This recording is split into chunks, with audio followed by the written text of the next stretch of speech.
भाइयों और बहनों, दर्शकगण, श्रोतागण, मातृशक्ति को नमन।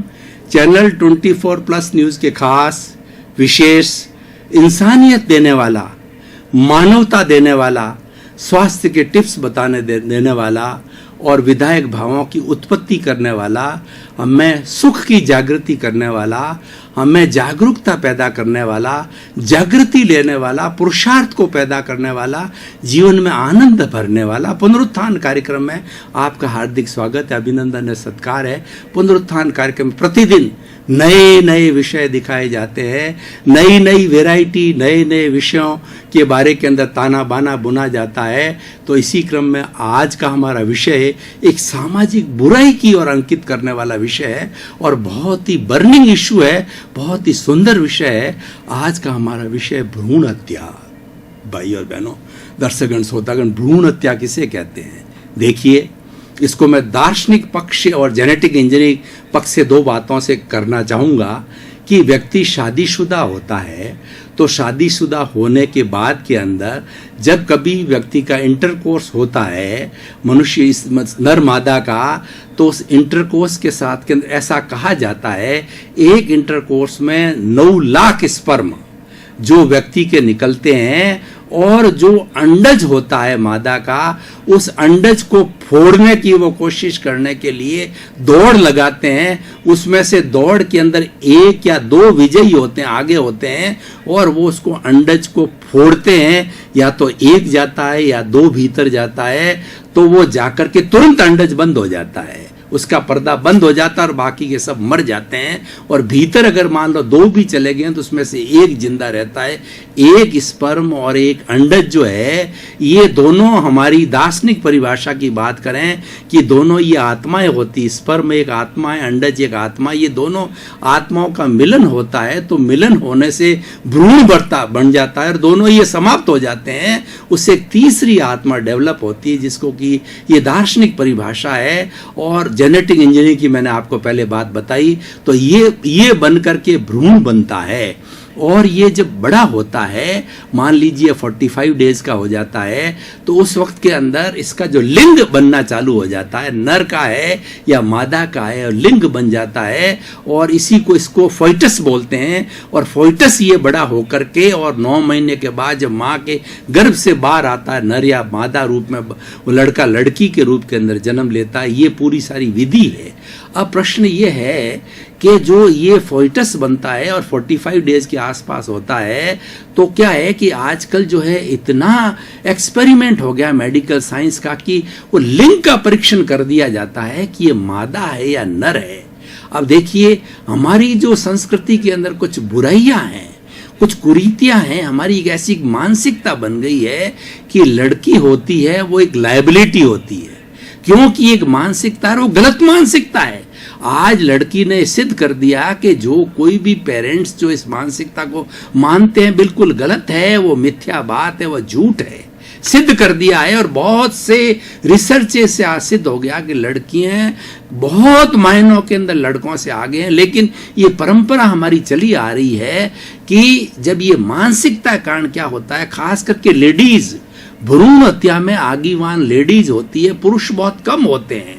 सारा जो ये इसके अंदर कंट्रीब्यूशन कहिए, योगदान कहिए या जिम्मेवारी कहिए, सारी लेडीज की है। भ्रूण हत्या लेडीज करती है और लेडीज ही करवाती है। उसके पीछे शायद ये मानसिकता होगी कि लड़की जन्म लेगी, वो पराये घर जाएगी, और लड़का होगा हमारे घर रहेगा और लड़की को दहेज देना पड़ेगा। इस तरीके की उसकी मानसिकता कारण क्या होता है, वो लिंग परीक्षण करने पर जो है उसको हटा दिया जाता है। कुछ ऐसे इलीगल, हालांकि सरकार ने आजकल बिल्कुल फोइटस का जो है निरीक्षण करना इलीगल माना गया। हर हॉस्पिटल के अंदर ये बोर्ड लगाना जरूरी है कि the inspection of foetus illegal and it is not done here.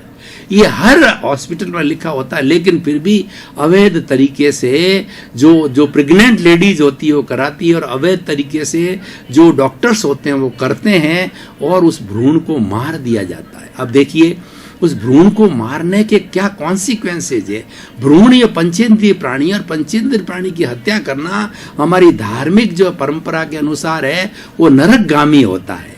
जो पंचेंद्रिय वध करता है वो नरकगामी होता है, करता है, करवाता है, अनुमोदन करता है, तीनों ही नरकगामी होते हैं। यानी जो स्त्री भ्रूण हत्या स्वयं जिसका भ्रूण है वो करती है वो नरकगामी है, और कोई स्त्री उसमें सपोर्ट करती है डॉक्टर के पास ले जा करके जांच कराना और उसको परामर्श देना कि तुम भ्रूण हत्या कर दो, ये जो है वो ये एक वो होती। तीसरा होता है एक सपोर्टर होता है कि नहीं ये कर देना चाहिए, वो उसके बारे के अंदर सपोर्ट करता है। तो तीनों ही नरकगामी हैं और ये बहुत बड़ा एक कहना चाहिए इलीगल कार्य है, धार्मिक दृष्टि से घृणित कार्य है और नरक में जाने का कार्य है, दुख प्राप्ति कार्य है, कर्म बंधन का कार्य है। ये तो धार्मिक हो गया।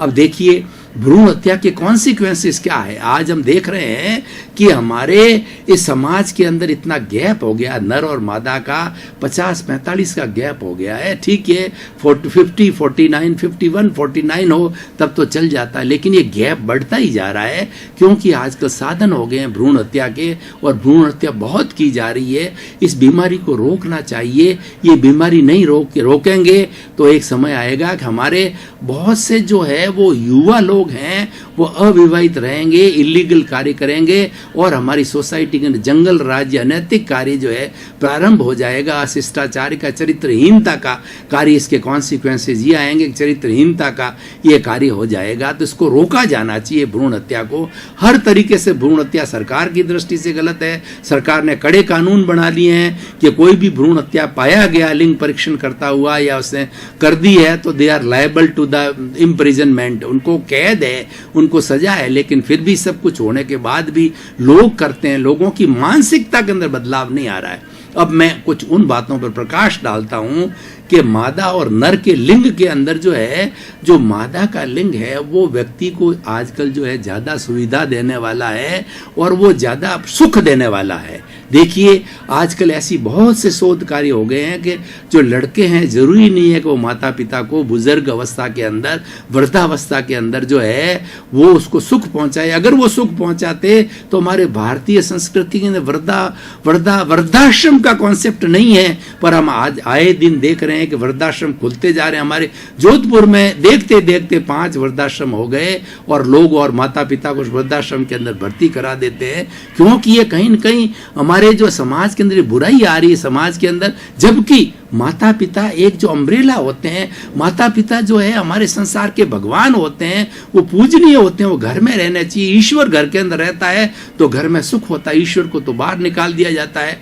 तो सुख का एक जो किसी महात्मा को जो है किसी व्यक्ति ने पूछा कि जो कोई बच्चा जन्म लेता है तो 7 दिन का सूतक होता है, 9 दिन का सूतक होता है और माता पिता को वृद्धाश्रम में भर्ती करा दिया जाता है तो कितने दिन का सूतक होता है। कहा गया है कि उसके तो सूतक क्या हो, तो जन्मजात मर गया। जिसने अपने माता पिता को वृद्धाश्रम भेज दिया वो तो परिवार ही नष्ट हो गया, उसका तो कुछ लेना देना ही नहीं है। तो भाई और बहनों, दर्शकगण, श्रोतागण, ऐसे ऐसे हमारे वो जो घर रहने वाले बच्चे हैं जो कि जिनकी की नजर होती है माता पिता की संपत्ति उसको हड़पना चाहते हैं, सेवा नहीं करते हैं, तो ऐसे बहुत से। और दूसरे आजकल तो ऐसे ऐसे उदाहरण मिल गए कि माता पिता वो कहते हैं कि चलो कुंभ के मेले के अंदर आपको तीर्थ यात्रा कराने ले जाते हैं और वहीं छोड़ के आ गए। अभी जोधपुर के वृद्धाश्रम का जो है हमने बुलाया था, जो लेडी है यहाँ की जो है हमारे जलजोग चौराहे की, जो कि वास्तव के अंदर वो सिंधी परिवार से लेकिन उसने जैन परिवार में शादी करी तो उसके ससुराल वाले उसकी बड़ी हेल्प करते, वृद्धाश्रम चला रही है। तो उसने बताया कि पिछले 4 सालों के अंदर 70 साल की उम्र के अबाऊ को, वो लेडी जेंट्स की अलग अलग व्यवस्था है, तो 70 साल के अबाऊ को, वृद्ध लोगों को हमने एडमिशन दिया और पिछले 4 साल के अंदर जो है 7 जो है मौतें हुई। उन मौतों के अंदर हर एक का अपना अपना जो है वो परिवार का एड्रेस होता है, फ़ोन नंबर होता है, सबको फ़ोन किया गया। उसके बच्चों को कहा आपने अपने फादर की मदर की बॉडी को ले जाइए, परंतु उसमें से 2-3 लोग जो है उस बॉडी को ले जाने के लिए नहीं आए और फ्यूनरल जो है वृद्धाश्रम वालों ने किया। देखिए इतनी केयर हो रही है आज, तो वो किस तरीके से हम ये माने। और एक नहीं है, सैकड़ों जगह हो रहा है, हजारों जगह हो रहा है। आए दिन हम जो अखबारों के अंदर पढ़ते रहते हैं, ऐसा नहीं कोई पर्टिकुलर जगह ही हो रहा है। तो ऐसी कोई बात नहीं है कि लड़का ही सुख देता है, सेवा करता है। अब दूसरा पक्ष देखिए, जो लड़की होती है, जो कि मादा है, जो कि भ्रूण के अंदर मादा आती है, लिंग परीक्षण कराते हैं, वो बेचारी बहुत चिंतित रहती है। देखिए लड़की कैसी भी हो, उसको परिवार वाले, उसके हस्बैंड या कोई भी ससुराल के उसको माता पिता का जो उतरती बात करेगा तो कभी टॉलरेट नहीं करेगी। वो लंबी से लंबी चीज को टॉलरेट कर सकती है, लेकिन माता पिता का उलाहना, अपने पीर का उलाहना वो कभी भी सहन नहीं करेगी। इतनी उसके मन के अंदर माता पिता के प्रति श्रद्धा है, और वो पूछती रहती है पिताजी कैसे हैं, माता जी कैसे हैं। खास तौर से वो जो पिता के प्रति जो बहुत समर्पित होती है, वो भाग के आती है और कई बार आती, कई सेवा करती है। ऐसे देखे गए हैं कि पिता की बहुत रुग्ण अवस्था के अंदर, कोमा के अंदर, और पिताजी को बहुत ऐसी स्थिति हो गई कि बोलते चालते बिल्कुल नहीं है, उस वक्त के अंदर जो है उनके जो है घर वालों ने बहुत अच्छी सेवा की। मैं मेरे घर का उदाहरण बताऊं कि मेरे सबसे छोटे बेटे की जो पत्नी है, वो उसके क्या पिताजी को जो है ब्रेन हेमरेज हो गया, कोमा में चले गए और लगभग 9 महीने होने आए हैं। ले तो वो हर एक महीने के बाद के अपने पीर जाती है और 1 महीना रुकती है, उनकी सारी शरीर की शुश्रूषा वगैरह, ये डॉक्टर की वगैरह सारी देख रेख करती, क्योंकि उसको दर्द है, पिता के प्रति उसका बहुत अफेक्शन है, बहुत दर्द है, तो वो करती। मैं दूर की बात क्यों करूं, मेरे घर की बात करूं। तो इस तरीके से आजकल समाज के अंदर जो लड़कियां हैं वो पेरेंट्स की ज़्यादा केयर करती है, पेरेंट्स का ज़्यादा सम्मान करती। तो भाइयों और बहनों, हम उस भ्रूण की हत्या क्यों करें? वो हमारे लिए सुखदायी है, हमारे लिए आनंदमय। और जहाँ तक आज परचम फहराने की बात है, किसी भी फील्ड में देखिए, आज स्कूल एजुकेशन में देखिए लड़कियां परचम फैला रही है। आज जो आप मंगल ग्रह में जाइए तो लड़कियां जा रही है, आप सेना में जाइए तो वहाँ लड़कियां, पुलिस में जाइए तो कहिए आप अच्छे अच्छे जो है वो देख इंजीनियर हैं, डॉक्टर हैं और वकील हैं और जजेज है, वो लड़की बनती है। एक मैं आपको लड़की का उदाहरण बताऊं कि बिल्कुल एक ठिगड़ी सी लड़की है, शायद उसकी 1-1.5 फुट की हाइट है और काफ़ी 40 वर्ष की उम्र के अंदर है, बिल्कुल कुबड़ी है चारों तरफ से। मुझे भी 4 दिन पहले वो मिली कि अंकल मेरी PhD पूरी हो गई। हमने कहा बेटे बहुत बहुत धन्यवाद, बहुत बहुत आशीर्वाद। इतनी परिश्रमी है, 1.5 फुट की उसकी हाइट है और वो इतना परिश्रम कर रही है और वो अपनी माँ बाप की इतनी सेवा करती है और वो स्वयं जॉब करती है माता पिता के लिए। और अभी हमारे पीछे RSCB के अंदर एक बड़े ऑफिसर आए थे, वो भी इसी तरह के 1.5-2 फुट की जो है वो बावनी है, कुबड़ी टाइप थी। तो वो क्या इतनी स्ट्रिक्ट थी कि उन्होंने कई लोगों के जो रुके हुए कनेक्शंस थे बिजली के थे वो करा दिए। तो ऐसे ऐसे लोगों के उनमें कॉन्फिडेंस होता है। और वो लेडीज का, आज हमें लेडीज के ऊपर गर्व है। लेडीज के लिए तो ये कहा जाता है कि जिस घर के अंदर लेडीज का सम्मान किया जाता है, देवता ये तत्र लेडीज को जहां जहां सम्मान किया जाता है वहां देवता रमण करते हैं। और जननी जन भूमिश्च स्वर्गदा, और जननी को जो है स्वर्ग से बढ़कर के माना गया है, उसको मातृशक्ति को। इसलिए भाई और बहनों, ये भ्रूण हत्या करना, मैं अब निष्कर्ष की बात में बात करूं, उपसंहार की बात में काम करूं, तो भ्रूण हत्या बिल्कुल सरकार ने अपराध माना है, सोसाइटी ने अपराध माना है। और जो भ्रूण हत्या करवाई जा रही है और बहुत बढ़ती जा रही है, उससे क्या हो रहा है कि हमारा जो जेंडर गैप है ना, वो ज़्यादा बढ़ता जा रहा है। उसके दुष्परिणाम हमारे सामने आ रहे हैं। लड़के आज 30-35 साल के होने आ रहे हैं, उनको लड़कियां नहीं मिल रही है शादी करने के लिए।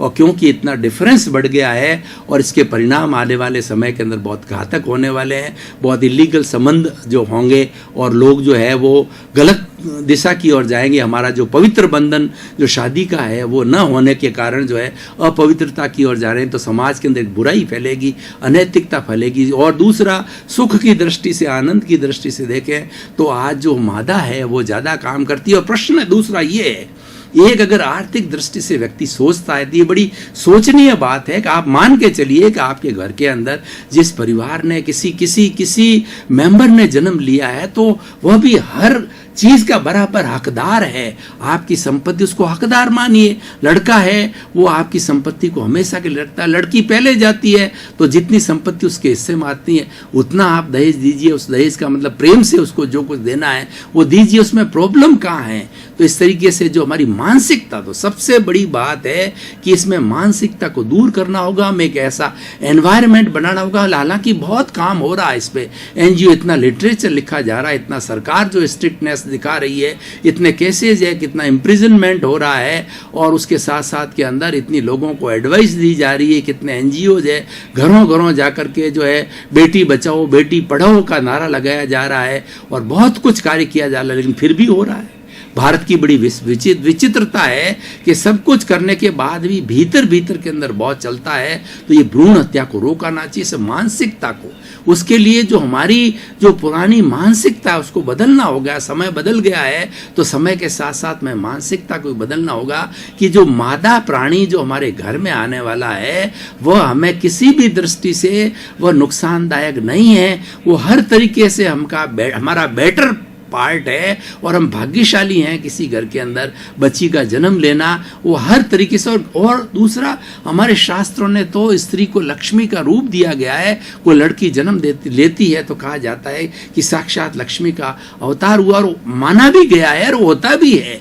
किसी घर के अंदर कोई भी जब नई शादी होती है तो नई स्त्री अगर पुण्यशाली होती है, उस घर में जाती है, उस घर को आबाद कर देती है, उस घर को लखपति से करोड़पति अरबपति बना देती है। ऐसे बहुत से किस्से हैं कि किसी की कोई नया प्राणी घर के अंदर आया ब्याह करके तो आकर के उसने कितनी समृद्धि कर दी, उसका कोई अंदाज नहीं है। और दूसरे रूप में देखिए कि जहाँ स्त्री है वहीं परिवार है, और जो लोग जानते, जो लोग विडोज हैं, चाहे जेंट्स हैं चाहे लेडीज, वो खुद अनुभव करते होंगे कि बिना स्त्री के हमारा जीवन अधूरा है। वास्तव के अंदर अगर कोई गाड़ी है, वो बाइक है या कोई भी चीज है, उसका अंदर एक पहिया हो तो क्या आप उस गाड़ी को चला सकते हो क्या? ये तो हमारी पूरी पुरानी समय से परंपरा चली हुई है। गाड़ी को चलाने के लिए दो पहिए चाहिए, और वह एक पहिया स्त्री होता है, एक पुरुष होता है, एक के बिना नहीं चल सकता। और जो लोग घर के अंदर विडो और विडोवर्स हैं वो खुद महसूस कर रहे हैं कि हमारा जीवन अधूरा है, क्योंकि वास्तव के अंदर सबसे बड़ा कंपेनियन होता है वो व्यक्ति की स्त्री होती है, उसकी श्रीमती होती है। इसलिए उसको अर्धांगिनी कहा गया। देखिए, आपने शिव जी का रूप देखा होगा तो शिव जी का आधा रूप पुरुष का है और आधा जो रूप है वो पार्वती का दिखाया गया है। उसका अर्थ यह है कि शिव जी पूर्ण तभी है जबकि शिव और पार्वती दोनों उसके साथ के अंदर है, और उसको अर्धांगिनी का रूप दिया, आधे अंग की वो मालिक है। इसीलिए ये हमारी भारतीय परंपरा ने माना, और भारतीय परंपरा ने तो यहां तक माना कोई भी मांगलिक कार्य, कोई भी धार्मिक कार्य है वो स्त्री के बिना हो ही नहीं सकता। आप रामायण को उठा करके देखिए, जब अश्वमेध यज्ञ करने लगा तो गुरु जी ने कहा कि जो है सीता जी को बुलाइए। सीता जी वनवास में थी तो उन्होंने कहा अश्वमेध युद्ध नहीं हो सकता। राम ने निर्णय लिया कि सुख शांति के लिए अयोध्या के हम अश्वमेध यज्ञ करते हैं, तो नहीं लिया गया। तो राम भक्त हनुमान ने एक योजना बनाई, उन्होंने एक सुंदर सी मूर्ति बनाई सीता मैया की, और वो एकदम सोने की मूर्ति थी, वो एकदम ऐसी साक्षात थी जैसे कि बोल रही है। उसको ला करके राम के पास में यज्ञ और हवन के पास में रख दिया गया और कहा कि देखिए हाजिर है, और वो फिर उस तरीके से अश्वमेध यज्ञ की पूजन का कार्य हुआ। तो हमारे सारे मांगलिक कार्य सांसारिक होते हैं, वह जो है वो स्त्री की प्रेजेंस में होते हैं। तो भाई और बहनों, दर्शकगण, श्रोतागण, मैं निष्कर्ष की भाषा में कहना चाहूंगा, भ्रूण हत्या अपराध है, सामाजिक अपराध है, सरकार की दृष्टि में अपराध है, धर्म की दृष्टि में अपराध है, हर दृष्टि में अपराध है। ये नुकसान का कार्य है, इसको रोका जाना चाहिए। और भगवान उन बहनों को सद्बुद्धि दे, खास करके हमारी स्त्रियों को, बहनों को सद्बुद्धि दे जो भ्रूण हत्या करवाती है और भ्रूण हत्या करती है और भ्रूण हत्या को सपोर्ट करने वाली है। कई जगह तो तीनों जगह स्त्रियां ही होती है, सपोर्ट करने वाली, एडवाइस करने वाली, डॉक्टर के पास ले जाने वाली, और भ्रूण हत्या कराने वाली जो है वो स्त्री होती है। तो हे ईश्वर, उन जो है मादाओं को जो है आप सद्बुद्धि दो, उनकी बुद्धि के अंदर परिवर्तन लाओ कि तुम जो कार्य कर रहे हो तो दुखदायी है, और ये कार्य जो है तुम्हें सुखकर नहीं है। देखिए, शरीर की हानि होती है और धर्म के हिसाब से वो नरक गति का बंधन करती है। और उसके अलावा एक अच्छा प्राणी हमारे घर में खिलता हुआ आता है, एक जो पुष्प की तरह, उसको आप आने से पहले ही जो रोक देते हो, तो आपका उसमें क्या इंसानियत, ये मानवता नहीं है, ये हैवानियत है। तो भाई और बहनों, इस कुकृत्य को हमेशा हमेशा के लिए रोका जाना चाहिए। उसके लिए एक हमें एनवायरनमेंट बनाना है, हमें ज़्यादा से ज़्यादा टीवी के माध्यम से जो है, और जो है हमें वर्कशॉप के माध्यम से हम लोगों को समझाना है, लोगों को प्रेरित करना है, लिटरेचर के माध्यम से हो रहा है और करने की गुंजाइश है। जितना जितना किया जा रहा है, भ्रूण हत्या बहुत ज़्यादा बढ़ रही है, चारों तरफ ही अपराध हो रहे हैं, गाँवों में हो रहे हैं, शहरों में हो रहे हैं, और ख़ास तौर से जो है ये जो है वो जो धनाढ़ लोग हैं उनमें बहुत ज़्यादा हो रहा है। इसको रोका जाना चाहिए। भाई और बहनों, दर्शकगण, श्रोतागण, बहुत सुंदर विषय है। इस विषय के माध्यम से हम जो यही प्रेरणा देना चाहते हैं, हम यही शिक्षा देना चाहते हैं कि इसको हर हालत के अंदर रोका जाना चाहिए। चाहिए, क्योंकि जो मादा है वो किसी भी तरीके से हमारे नुकसानदायी नहीं है, हर तरीके से हमारे लाभदायक है। घर में वो रहती है, पुष्प की तरह खिलती रहती है। और देखिए कि ईश्वर ने मादा को, स्त्री को कितनी बड़ी बड़ी विशेषताएं दी है। स्त्री जो है वह लक्ष्मी और आपके सरस्वती और दुर्गा तीनों का रूप होती है। जिस घर के अंदर स्त्री आ जाती है लक्ष्मी रूप के अंदर, वो समृद्धि देती है। और वो सरस्वती जो देवी है वो ज्ञान की देवी है, वो ज्ञान भी देती है। और तीसरा, जब देखिए मनुष्य तो जो है इतना स्ट्रांग नहीं हो सकता, लेकिन जब स्थिति आती है तो स्त्री दुर्गा बन जाती है। वो किसी को फेस करने के लिए, किसी से टकराने के लिए, और कितना से कितना बड़ा से बड़ा कुठारापात हो जावे, उसके पति की भी डेथ हो जावे तो वो संभल जाती है। पुरुष तो नहीं संभलता है, स्त्री संभल जाती है। पुरुष तो जब विडोर हो जाता है, यानी विदुर हो जाता है, तो धीरे धीरे धीरे गिरने लग जाता है, अकेलापन महसूस करता है। लेकिन स्त्री है, अपना छोटा कोई बच्चा होता तो उसके भरोसे 20 साल 25 साल निकाल करके बूढ़ी हो जाती है, उसके भरोसे बढ़ती रहती है, उसको बड़ा करती है, काम करती है, उसको आसरा मानती है और उसका आसरा के भरोसे बड़ा होकर के चलती रहती है और पूरा अपना जीवन यापन जो है कर लेती है। तो इस मायने में ईश्वर ने जो है, अगर हम बायोलॉजिकल जेंडर का डिफरेंस देखें, वो तो है जो है ही है, जेंडर डिफरेंस है, लेकिन स्त्री के अंदर विशेषता ज्यादा है। मनुष्य है वो किसी भी प्राणी को जन्म नहीं दे सकता, माँ ही एक ऐसी है, स्त्री मादा ही ऐसा है जो कि जन्म दे सकती है। सबसे बड़ी जो है सृष्टि की सबसे बड़ी विशेषता है। दर्शकगण, श्रोतागण, भाई और बहनों, आपका बहुत बहुत धन्यवाद।